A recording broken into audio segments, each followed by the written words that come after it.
आप लोगों का स्वागत है पीसीएस हिंदी एकेडमी में। आज मैं आप लोगों को कक्षा 11 की एनसीईआरटी का अध्याय नंबर 10 पढ़ाऊंगा। दोस्तों, अध्याय का नाम है वायुमंडलीय परिसंचरण तथा मौसम प्रणाली। आइए दोस्तों शुरू करते हैं। अध्याय 9 में पृथ्वी के धरातल पर ताप का असामान्य वितरण वर्णित है। वायु गर्म होने पर फैलती है और ठंडी होने पर सिकुड़ती है।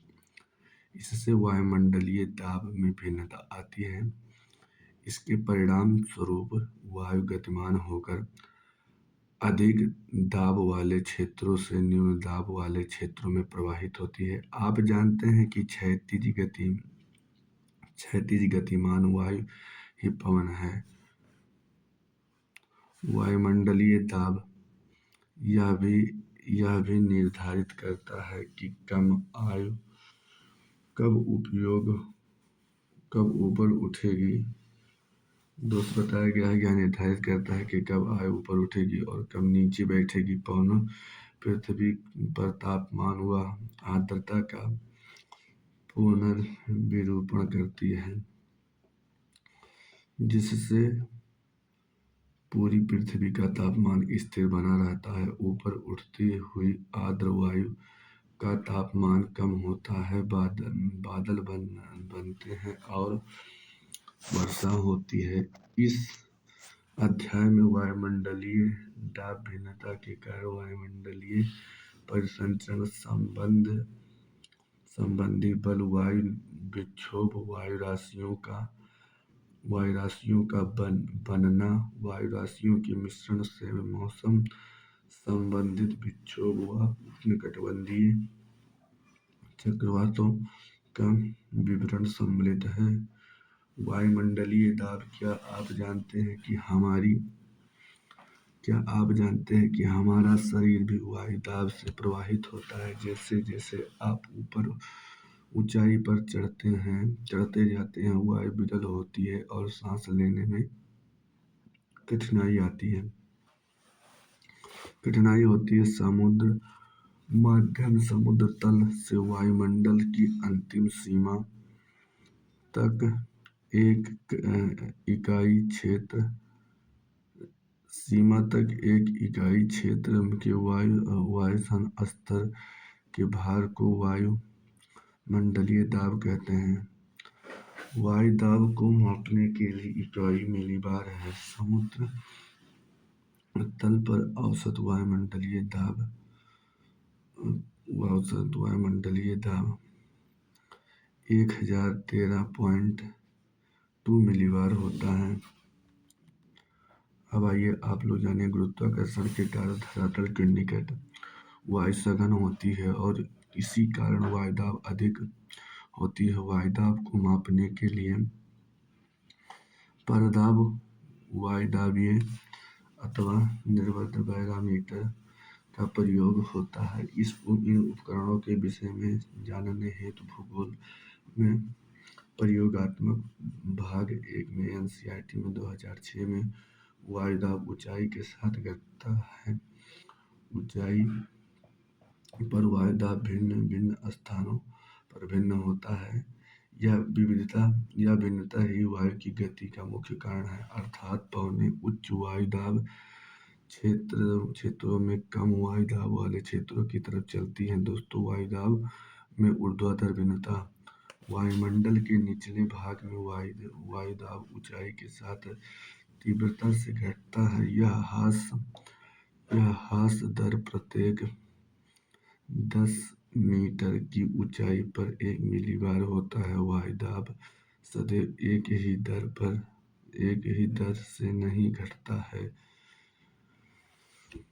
सारणी 10.1 में निश्चित ऊंचाई पर समुद्र तल से 1013 और तापमान 15.2 1 किलोमीटर में दोस्तों वायुदाब जो होता है 898.76 मिलीबार और तापमान 8.7 और 5 किलोमीटर में 540 0.48 और तापमान -17.3। 10 किलोमीटर में 265.00 और तापमान -49.7। वायुमंडल में औसत वायुदाब और तापमान को प्रस्तुत करती है। वायुमंडल में औसत वायुदाब और तापमान को प्रस्तुत करती है। ऊर्ध्वाधर दाब प्रवणता क्षैतिज प्रवणता की अपेक्षा अधिक होती है, लेकिन इसके विपरीत दिशा में कार्यरत गुरुत्वाकर्षण बल से यह संतुलित हो जाती है। अतः ऊर्ध्वाधर पवनें अधिक शक्तिशाली नहीं होती हैं। वायुदाब का क्षैतिज वितरण पवनों की दिशा व वेग के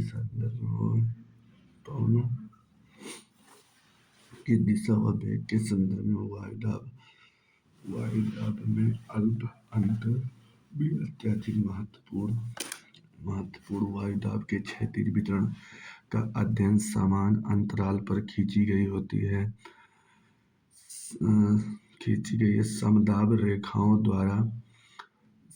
रेखाओं द्वारा किया जाता है। समदाब रेखाएं वे रेखाएं हैं जो समुद्र तल के समानांतर वायुदाब वाले स्थानों को मिलाती हैं। वायुदाब पर ऊंचाई के प्रभाव को दूर करने और तुलनात्मक बनाने के लिए वायुदाब मापने के बाद इसे समुद्र तल के स्तर पर घटा लिया जाता है। समुद्र तल पर वायुदाब वितरण मौसमी मानचित्रों में दिखाया जाता है। चित्र 10.1 में विभिन्न वायुदाब परिस्थितियों में समदाब रेखाओं की आकृति को दर्शाता है। निम्न दाब प्रणाली या अधिक समदाब रेखाओं से घिरी होती है। निम्न वायुदाब होता है। उच्च वायुदाब प्रणाली में भी यह एक अधिक समदाब रेखाएं होती हैं जिनके केंद्र में उच्चतम वायुदाब होता है। समतल वायुदाब का विश्व वितरण जनवरी व जुलाई महीने का समुद्र तल से वायुदाब का विश्व वितरण 10.2 व 10.3 में दर्शाया गया है। विषुवत के निकट वायुदाब कम होता है और इसे विषुवतीय निम्न आबाद क्षेत्र के नाम से जाना जाता है। 30 डिग्री उत्तरी व 30 डिग्री दक्षिणी अक्षांशों के तहत 7 उच्च दाब क्षेत्र पाए जाते हैं, जिन्हें उपोष्ण उच्च वायुदाब क्षेत्र कहा जाता है। पुनः ध्रुवों की तरफ 60 डिग्री उत्तरी व 60 डिग्री दक्षिणी अक्षांशों पर निम्न वायुदाब पेटियां हैं, जिन्हें दो ध्रुवीय निम्न वायुदाब पेटियां कहते हैं। ध्रुवों के निकट वायुदाब अधिक होता है और इसे ध्रुवीय उच्च वायुदाब पेटी कहते हैं। ये वायुदाब पेटियां अस्थायी नहीं हैं। सूर्य किरणों के विस्थापन के साथ ये पट्टियां विस्थापित होती रहती हैं। उत्तरी गोलार्ध में शीत ऋतु में पट्टियां दक्षिण की ओर तथा ग्रीष्म ऋतु में उत्तर की दिशा की ओर खिसक जाती है। पवनों की दिशा व वेग को प्रभावित करने वाले बल आप यह जानते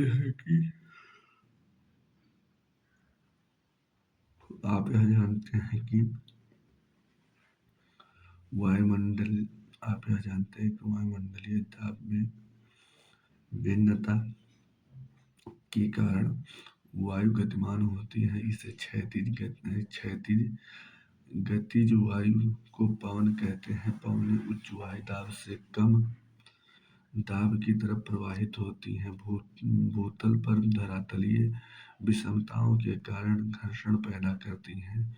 जो पवनों की गति को प्रभावित करता है। इसके साथ पृथ्वी का घूर्णन भी पवनों के वेग को प्रभावित करते हैं। पृथ्वी के घूर्णन द्वारा लगने वाले बल को कोरियालिस बल कहा जाता है। दोस्त, पृथ्वी जब घूर्णन करती है तो उसके द्वारा जो बल लगता है उसे कोरियालिस बल कहा जाता है। अतः पृथ्वी के धरातल पर क्षैतिज पवनें 3 संयुक्त प्रभावों का परिणाम है: दाब, प्रवणता प्रभाव, घर्षण बल तथा कोरियालिस बल। इसके अतिरिक्त गुरुत्वाकर्षण बल पवनों के नीचे प्रभावित करता है। दाब प्रवणता वायुमंडलीय दाब भिन्नता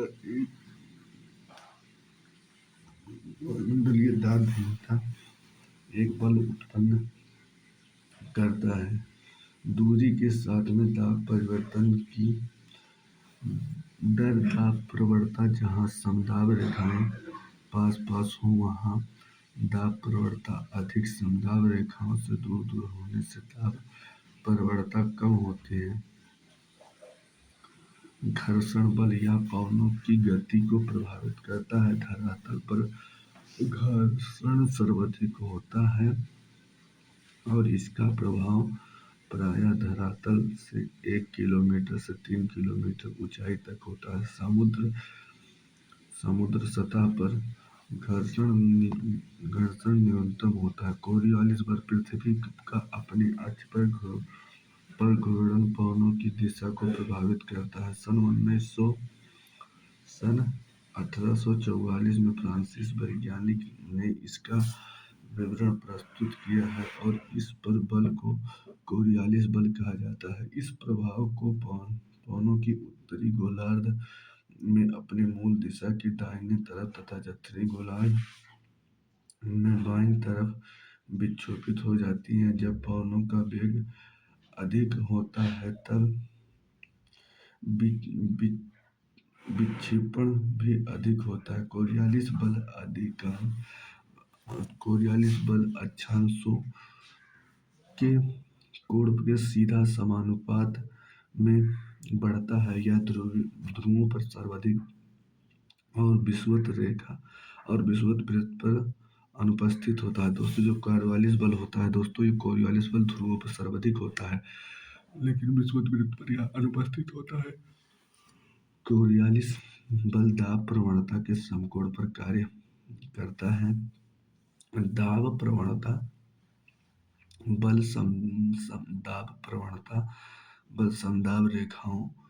समदाब रेखाओं के समकोण पर होता है। जितनी दाब प्रवणता अधिक होगी पवनों का वेग उतना ही अधिक होगा और पवनों की दिशा उतनी ही अधिक विक्षेपित होगी। इन दो बलों के द्वारा एक दूसरे से समकोण पर होने के कारण निम्न दाब क्षेत्र में पवनें इसी के इर्द गिर्द बहती हैं। विषुवत वृत्त पर कोरियालिस बल शून्य होता है और पवनें समदाब रेखाओं के समकोण पर बहती हैं। अतः निम्न दाब क्षेत्र और अधिक गहन होने के बजाय पूरित हो जाती है। यही कारण है कि विषुवत वृत्त के निकट उष्णकटिबंधीय चक्रवात नहीं बनते हैं। वायुदाब पवनों का वेग उनकी दिशा पवनों को उत्पन्न करने वाले बलों का परिणाम है। पृथ्वी की सतह से 2 से 3 किलोमीटर की ऊंचाई पर ऊपरी वायुमंडलीय और पवनों के धरातलीय घर्षण के प्रभाव से मुक्त होती हैं जो और मुख्यतः दाब प्रवणता कोरियालिस बल को नियंत्रित होती हैं। जब समदाब रेखाएं सीधी हो और घर्षण बल पर प्रभाव न हो तब दाब प्रवणता कोरियालिस बल से संतुलित हो जाता है और फलस्वरूप पवनें समदाब रेखाओं के समानांतर बहती हैं। ये पवनें भूमि विक्षोभ पवनों के नाम से जानी जाती हैं। अब आइए आप लोग निम्न दाब क्षेत्र के चारों तरफ पवनों का परिक्रमण चक्रवाती परिसंचरण कहलाता है। उच्च वायु दाब क्षेत्र के चारों तरफ ऐसा होना प्रतिचक्रवाती परिसंचरण कहा जाता है। इन प्रणालियों में पवनों की दिशा दोनों गोलार्धों में भिन्न होती है। पृथ्वी की सतह पर कई बार निम्न व उच्च वायु दाब के चारों ओर पवनों का परिसंचरण ऊंचाई पर होने वाले वायु परिसंचरण से संबंधित होता है। प्रायः निम्न दाब क्षेत्र पर वायु अभिसारित होंगी और ऊपर उठेंगी। उच्च दाब क्षेत्र में वायु का अवतलन होगा और धरातल पर अपसरित होंगी। अभिसरण के अतिरिक्त वायु भ्रमिल रूप से समान धाराओं के पर्वतों के साथ साथ वाताग्र के सहारे ऊपर उठती हैं, जो बादल बनाने व वर्षण के लिए आवश्यक है। अब आइए आप लोग दोस्त जानिए वायु का सामान्य परिसंचरण। भूमंडलीय पवनों का प्रारूप मुख्यतः 3 बातों पर निर्भर करता है। वायुमंडलीय ताप,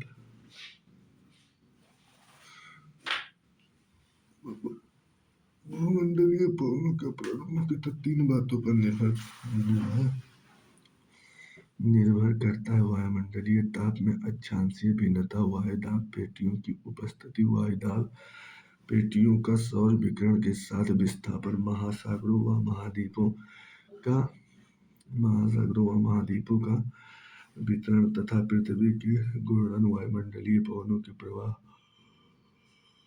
को वायुमंडलीय सामान्य परिसंचरण भी कहा जाता है। वायुमंडलीय परिसंचरण महासागरीय जल को भी गतिमान करता है, जो पृथ्वी को जलवायु को प्रभावित करता है। सामान्य परिसंचरण का एक क्रमिक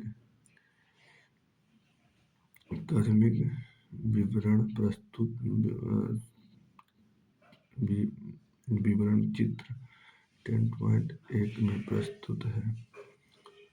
उच्च सूर्यताप व निम्न वायुदाब होने से अंतर उष्णकटिबंधीय अभिसरण क्षेत्र पर वायु संवहन धाराओं के रूप में उड़ती है। उष्णकटिबंधों से आने वाली पवनें इन निम्न दाब क्षेत्रों में अभिसरण करती हैं। अभिसारित वायु संवहन कोष्ठकों के साथ ऊपर उठती है। यह क्षोभ मंडल के ऊपर 14 किलोमीटर की ऊंचाई तक ऊपर चढ़ती है और फिर ध्रुवों की ओर प्रवाहित होती है। इसके परिणाम स्वरूप 30 डिग्री उत्तर व 30 डिग्री दक्षिण अक्षांश पर वायु एकत्रित हो जाती है। इस एकत्रित वायु का अवतलन होता है और यह उपोष्ण उच्च वायुदाब बनाता है। अवतलन का एक कारण यह है कि जब वायु 30 डिग्री उत्तरी व दक्षिणी अक्षांश पर पहुंचता है तो यह ठंडी हो जाती है। धरातल के निकट वायु का अपसरण होता है और यह विषुवत वृत्त की ओर पूर्वी पवनों के रूप में बहती है। विषुवत वृत्त के दोनों तरफ से प्रवाहित होने वाली पूर्वी पवनें अंतर उष्णकटिबंधीय अभिसरण क्षेत्र ITCZ पर मिलती हैं। पृथ्वी की सतह से ऊपर की दिशा में होने वाले परिसंचरण और इसके विपरीत दिशा में होने वाले परिसंचरण को होने वाले परिसंचरण को कोष्ठक कहते हैं। उष्णकटिबंधीय क्षेत्र में कोष्ठक को हैंडले कोष्ठक कहा जाता है। मध्य अक्षांशीय वायुदाब परिसंचरण में ध्रुवों से प्रवाहित होती ठंडी पवनों का अवतरण होता है और उपोष्ण उच्च वायुदाब कटिबंधीय क्षेत्रों से आती गर्म हवा ऊपर उठती है। धरातल पर ये पवनें पछुआ पवनों के नाम से जानी जाती हैं और यह कोष्ण फेरल कोष्ठ के नाम से जाने जाते हैं। ध्रुवीय अक्षांशों पर ठंडी सघन वायु का ध्रुवों के अवतरण से होता है और मध्य अक्षांशों की ओर ध्रुवीय पवनों के रूप में प्रवाहित होता है। इसे कोष्ण एवं ध्रुवीय कोष्ठ कहा जाता है। ये तीन कोष्ठ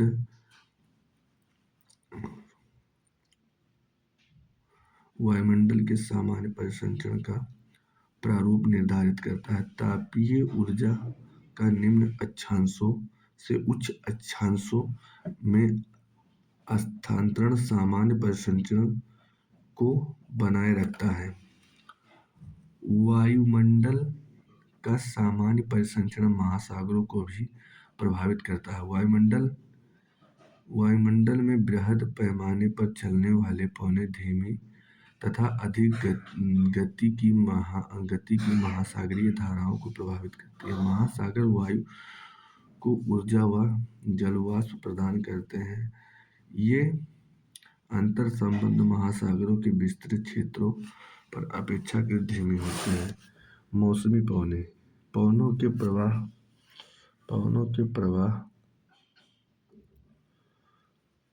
प्रवाह के प्रारूप में भिन्नता मौसमों में बदलाव आता है। यह बदलाव अत्यधिक तापन पवन व वायुदाब पट्टियों के विस्थापन आदि के कारण होता है। ऐसे विस्थापन का सबसे अधिक स्पष्ट प्रभाव विशेषकर दक्षिणी पूर्वी एशिया में मानसून पवनों के बदलाव में देखा जा सकता है। आप मानसून के विषय में विस्तार पूर्वक भारत के भौतिक पर्यावरण कक्षा 11 की एनसीईआरटी 2006 में पढ़ेंगे कि सामान्य परिसंचरण प्रणालियों से भिन्न अन्य स्थानीय विसंगतियां नीचे वर्णित हैं। स्थानीय पवनें भूतल के गर्म व ठंडे होने से भिन्नता तथा दैनिक व वार्षिक चक्रों के विकास से बहुत सी स्थानीय व क्षेत्रीय पवन प्रवाहित होती हैं। स्थल व समुद्र समीर जैसा कि पहले वर्णित है कि ऊष्मा के अवशोषण तथा स्थानांतरण में स्थल व समुद्र में भिन्नता पाई जाती है। दिन के दौरान स्थल भाग समुद्र की अपेक्षा अधिक गर्म हो जाते हैं, अतः स्थल पर हवा ऊपर उठती है और निम्न वायुदाब क्षेत्र बनाती है, जबकि समुद्र अपेक्षाकृत ठंडे रहते हैं और उन पर उच्च वायुदाब बना रहता है। इससे समुद्र से स्थल की ओर दाब प्रवणता उत्पन्न होती है और पवनें समुद्र से स्थल की तरफ समुद्र समीर के रूप में प्रवाहित होती हैं। रात्रि में इसके एकमात्र विपरीत क्रियाएं होती हैं। स्थल समुद्र की अपेक्षा जल्दी ठंडा होता है और दाब प्रवणता स्थल से समुद्र की तरफ होने वाली स्थल समीर प्रवाहित होती है। अब आइए आप लोग दोस्त पर्वत व घाटी पवनें। दिन के दौरान पर्वतीय प्रदेशों में ढाल गर्म हो जाते हैं और वायु ढाल के साथ ऊपर उड़ती है और इस स्थान को भरने के लिए वायु घाटी से बहती है और इन पवनों को घाटी समीर कहते हैं। रात्रि के समय पर्वतीय ढाल ठंडे हो जाते हैं और सघन वायु घाटी से नीचे उतरती हैं, जिससे पर्वतीय पवने कहते हैं। उच्च पठारों व हिम क्षेत्रों से घाटी में बहने वाली ठंडी वायु को अवरोही पवने कहते हैं। पर्वत श्रेणियों में पवना विमुख ढालों पर एक अन्य प्रकार की उष्ण पवनें प्रवाहित होती हैं। पर्वत श्रेणियां को पार करते हुए ये आर्द्र पवनें संघनित हो जाती हैं और वर्षण करती हैं। जब ये पवनें विमुख ढालों पर नीचे उतरती हैं, तब यह शुष्क पवनें रुद्धोष्म प्रक्रिया से गर्म हो जाती हैं। इससे शुष्क हवाएं कम समय में बर्फ पिघला सकती हैं। वायु राशियां जब वायु किसी सामग्री क्षेत्र पर पर्याप्त लंबे समय तक रहती है तो वह उस क्षेत्र के गुणों को धारण कर लेती है। यह क्षेत्र विस्तृत महासागरीय सतह पर विस्तृत मैदानी भाग हो सकती है। तापमान तथा आर्द्रता संबंधी विशिष्ट गुणों वाली वायु राशि कहलाती है। इसे भी परिभाषित किया जा सकता है। वायु का वह बृहत भाग जिसमें तापमान व आर्द्रता संबंधी क्षैतिज भिन्नताएं बहुत कम है, वह सामान्य धरातल जिन पर वायु राशियां बनती हैं उन्हें वायु राशियों का उद्गम क्षेत्र कहा जाता है। वायु राशियों को उनके उद्गम क्षेत्र के आधार पर वर्गीकृत किया जाता है। इसके प्रमुख 5 उद्गम क्षेत्र इस प्रकार हैं। उष्ण व उपोष्णकटिबंधीय महासागर, उपोष्णकटिबंधीय उष्ण मरुस्थल, उच्च अक्षांशीय अपेक्षाकृत ठंडे महासागर, उच्च अक्षांशीय अति शीत बर्फ अनाच्छादित महाद्वीपीय क्षेत्र।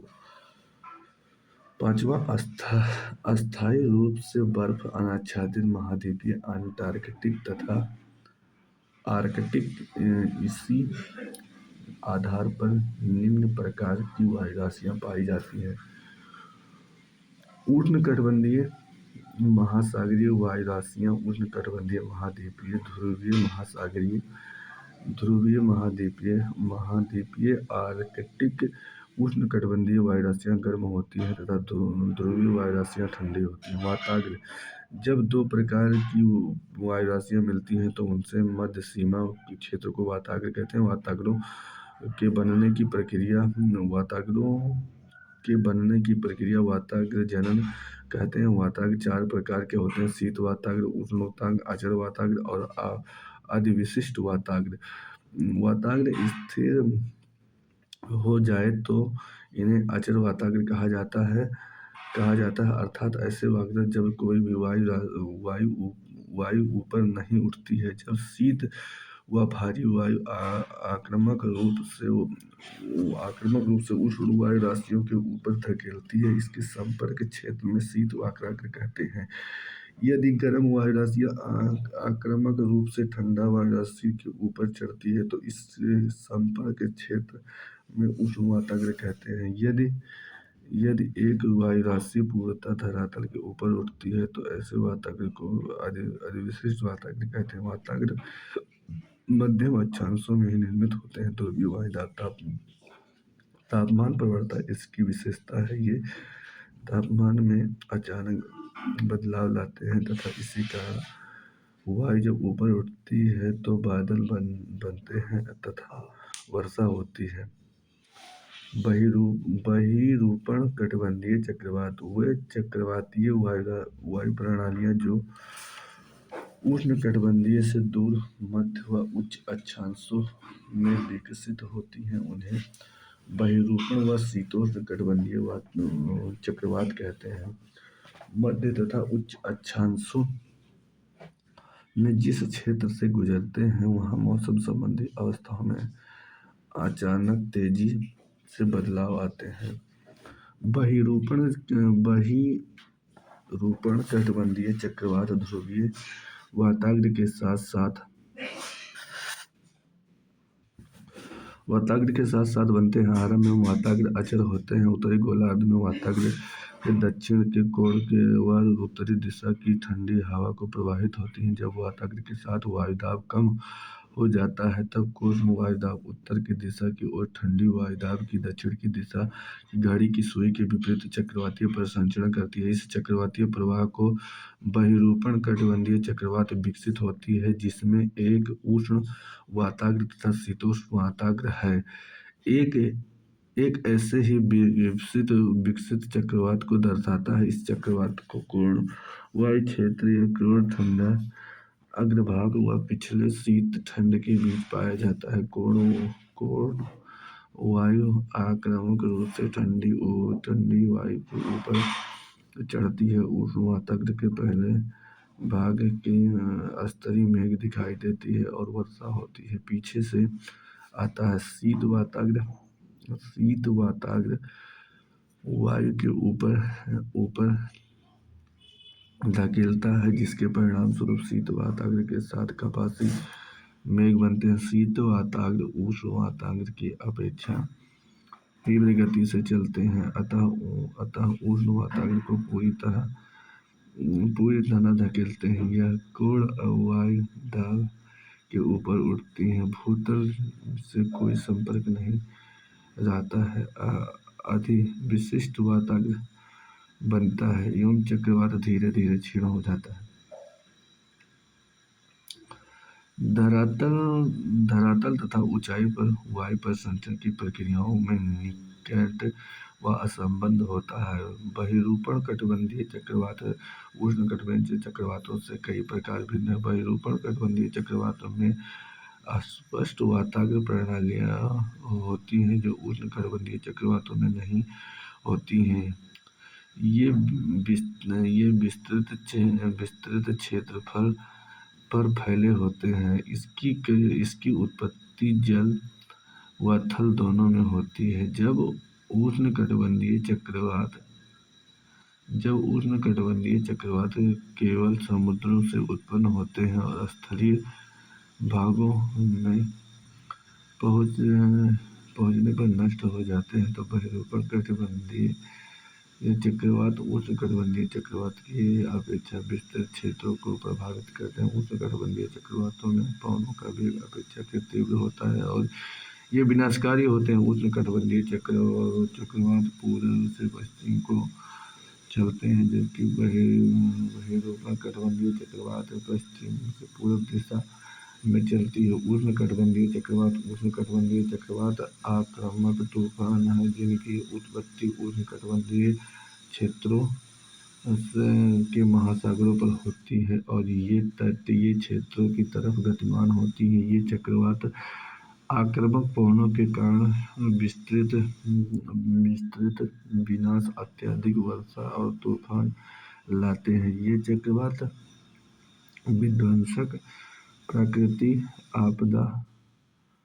आपदा में से एक हिंद महासागर में ये चक्रवात अटलांटिक महासागरीय के हरिकेन के नाम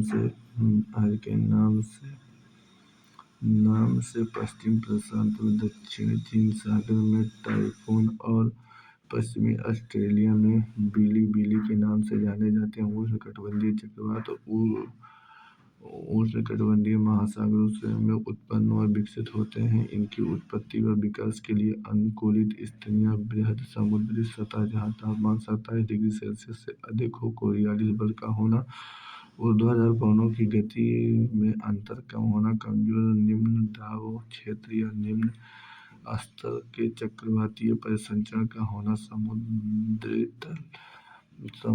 तल पर तंत्र पर ऊपरी अपसरण चक्रवातों को और अधिक विध्वंसक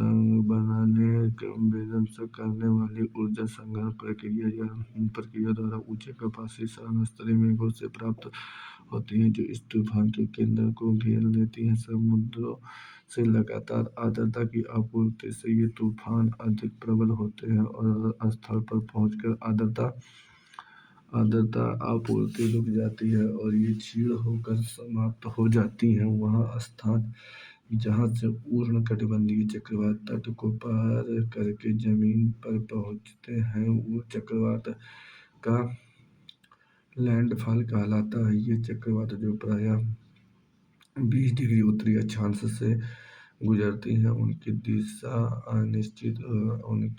अनिश्चित होती है और ये अधिक विध्वंसक होती हैं। एक विकसित उष्णकटिबंधीय चक्रवात की संरचना ऊर्ध्वाधर क्रमिक विवरण चित्र 10.10 को दर्शाया गया है। एक विकसित उष्णकटिबंधीय चक्रवात की विशेषता इसके केंद्र के चारों तरफ प्रबल सर्पिल पवनों और परिसंचरण है जिससे इसकी आँख आई कहा जाता है। इस परिसंचरण प्रणाली का व्यास 150 से 250 किलोमीटर तक होता है। मूसलाधार वर्षा होती है। चक्रवात की आँख से रेन बैंड विकसित होते हैं तथा कपासी वर्षा बादलों की पंक्तियाँ बाहरी क्षेत्र की ओर विस्थापित हो सकती हैं। इनका व्यास बंगाल की खाड़ी, अरब सागर व हिंद महासागर में 600 से 112 किलोमीटर के बीच या परिसंचरण प्रणाली धीमी गति से 300 से 500 किलोमीटर प्रतिदिन की दर से आगे बढ़ती है। ये चक्रवात तूफान तरंग उत्पन्न करते हैं और तटीय निम्न इलाकों को जलप्लावित कर देते हैं। ये तूफान स्थल पर धीरे धीरे क्षीण होकर खत्म हो जाते हैं। तड़ित झंझावात टोरनेडो विध्वंसक स्थानीय तूफान तड़ित झंझावात तथा टोरनेडो है। ये अल्प समय के लिए रहते हैं, अपेक्षाकृत कम क्षेत्रफल तथा सीमित होते हैं, परंतु आक्रामक क्षेत्र होते हैं। तड़ित झंझा उष्ण आर्द्र दिनों में प्रबल के कारण संवहन उत्पन्न करते हैं। तड़ित झंझा एक पूर्ण विकसित कपासी मेघ है जो गरज व बिजली उत्पन्न करते हैं। जब बादल अधिक ऊंचाई तक चले जाते हैं तथा जहां तापमान शून्य रहता है तो इससे ओले बनने और ओलावृष्टि होती है। आर्द्रता कम होने पर ये तड़ित झंझा धूल भरी आंधियां लाते हैं। तड़ित झंझा की विशेषता उष्णकटिबंधीय प्रबल ऊर्ध्व प्रवाह है जिसके कारण बादलों का आकार बढ़ता है और ये अधिक ऊंचाई तक पहुंचते हैं। इसके कारण वर्षण होता है। तत्पश्चात नीचे की तरफ वात प्रवाह पृथ्वी पर ठंडी वायु वर्षा लाते हैं। भयानक तड़ित झंझा कभी कभी वायु आक्रमण के रूप में हाथी के सूंड की तरह सर्पिल आरोहण करते हैं और इससे केंद्र पर अत्यंत कम वायुदाब होता है और यह व्यापक रूप से भयंकर विनाशकारी होते हैं। इस परिघटना को टोर्नेडो कहते हैं। टोर्नेडो सामान्यतः मध्य अक्षांशों में उत्पन्न होती है। समुद्र पर टोर्नेडो को जल स्तर कहते हैं। ये आक्रामक तूफानी वायुमंडलीय ऊर्जा वितरण में भिन्नता व्यवस्थित होने की अभिव्यक्ति है। इन तूफानों में स्थिर व ताप ऊर्जा गतिज ऊर्जा में परिवर्तित हो जाती है और अक्षांश वायुमंडलीय दशाएं पुनः स्थिर में लौट जाती हैं। दोस्तों, मुझे उम्मीद है कि अध्याय आप लोगों को अच्छे से समझ में आया होगा। दोस्तों, यदि आप लोगों को अच्छे से समझ में आया तो अपने उन दोस्तों के पास शेयर कीजिए जो भी NCERT पढ़ना शुरू किए हैं, NCERT पढ़ना चाहते हैं। मिलते हैं अगले क्लास में, तब तक के लिए नमस्कार, बाय बाय, टेक केयर।